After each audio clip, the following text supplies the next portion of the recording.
Hi friends, ఇవాళ coconut chutney చేస్తున్నాను.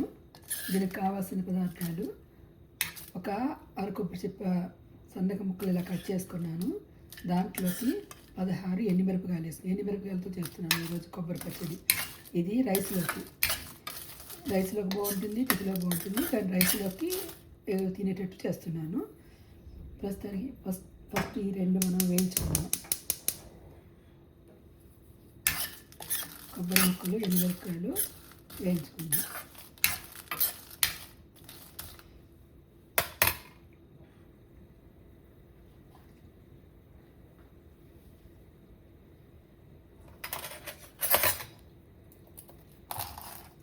అవి ఎరుపు రంగు వచ్చే వరకు వేయించుకున్నాము. మేము కొంచెం కారంగా ఉండాలని 16 ఎండుమిరపకాయలు వేసుకున్నాను. ఎవరి టేస్ట్ తగ్గట్టు కారం బట్టి వాళ్ళు ఎండుమిరపకాయలు వేసుకోండి.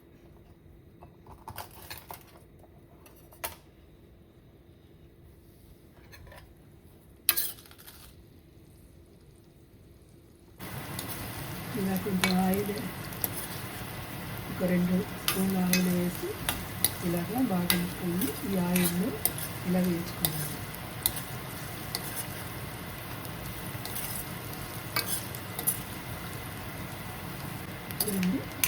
వేగుతున్నాయి. ఇప్పుడు ఒక చిన్న టమాటా ముక్కలు కట్ చేసుకొని ఇది కూడా వేసుకోవాలి.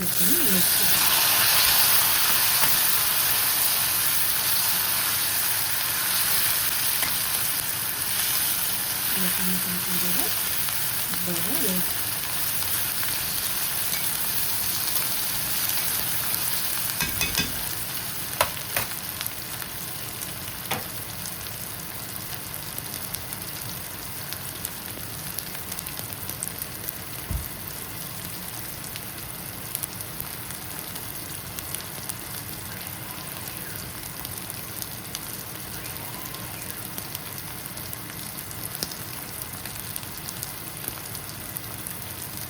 ఇప్పుడు ఇంకా కొన్ని నానబెట్టిన చింతపండు వేసుకోవాలి.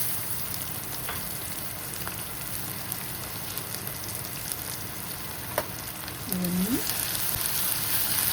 టమాటా ముక్కలు వేసుకోవాలి.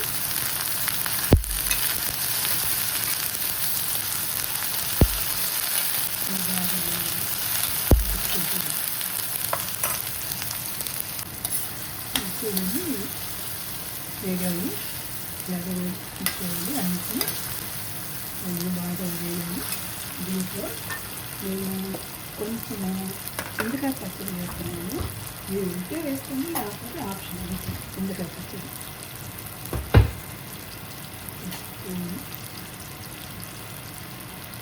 చింతకాయ పచ్చడి ఒక పెద్ద స్పూన్ చింతకాయ పచ్చడి వేసుకుని వేసుకోండి. ఇంటే వేసుకొని, లేకపోతే మామూలుగా అలా మిక్సీ పట్టించుకుంటే ఒక పిల్లలు చేసి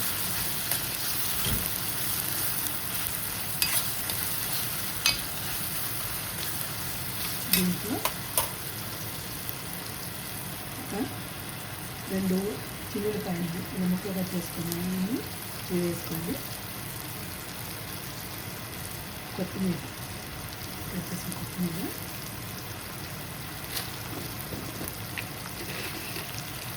దీంట్లో తగినంత ఉప్పు. ఇప్పుడు స్టవ్ ఆఫ్ చేసుకున్నాము. ఇవన్నీ చల్లారే వరకు ఇలా ఉంచుకొని చల్లారిన తర్వాత మిక్సీ పెట్టుకుందాం. దీంతో పాటు కొంచెం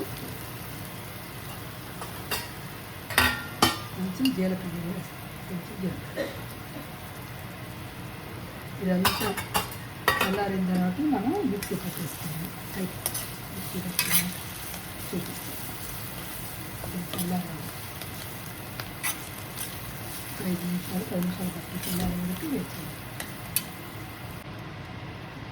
చల్లారుతుంది. ఇప్పుడు మనం మిక్సీ పెట్టుకోవాలి.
అయిపోయింది కొబ్బరి పచ్చడి.